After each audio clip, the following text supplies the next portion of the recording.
Али Ахмети, а не Зоран Заев, одлучува се функционерите на ДУИ. Од партијата велат дека тие ќе бидат поштедени од најавената премиерска метла.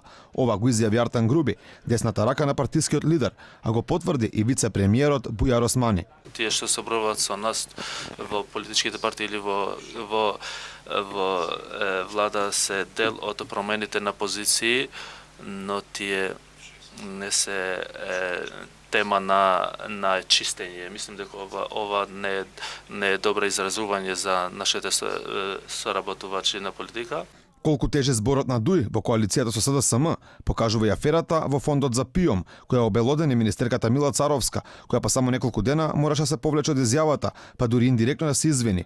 Токму нејзиното име е високо на списокот за отстрел според извори од власта. Запрашан дали се чувствува загрозен од метлата, министерот за здравство Венко Филипче вели дека тоа е одлука на премиерот, но најави дека ќе има смени на оние кои се под него, директорите и раководителите во здравствените установи. Како што најави премиерот, согласно перформансите, согласно исполнувањето на работните обврски на функционерите, ќе се преземат активности за промена на одредени кадри, тоа е негово право.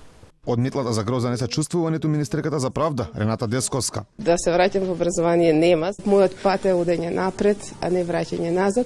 Единствено место кај што можам да се вратам после политиката е правниот факултет. Во Министерство за образование не се враќам. Заев метлата најави, од кога кажа дека лошите резултати во првиот изборен круг биле порака дека такво нешто е потребно. Иако премиерот Зоран Заев по завршувањето на првиот изборен круг најави дека веднаш по изборите ќе започнала метлата меѓу функционерите, тој во понеделникот ретарираше, велејќи дека тек сега почнале анализите. Граѓаните сметаат дека чистката треба да почне од врвот. Тие пред камерата на Алфа велат дека со чистката треба да бидат опфатени голем дел од министрите и функционерите. Половината можеби повеќе, сега не ги знам имината на сите, ама Зошто? Зашто ништо не сработеја, тоа е толку очигледно. Прво што не се работи, треба и само од премиерот си даде оставка. Можда министер од економија, например. Зошто? Затоа што не му е место на тамо, да биде министер на економија. Ако сака економија напред оди, треба добро да презема. И убава чистка, не само тоа чистка.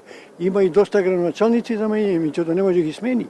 По изборите, само еден министер замина од функцијата, но тој не беше дел од метлата, а Асаф Адемид алтернатива, министерското место во култура го напушти поради здравствени причини.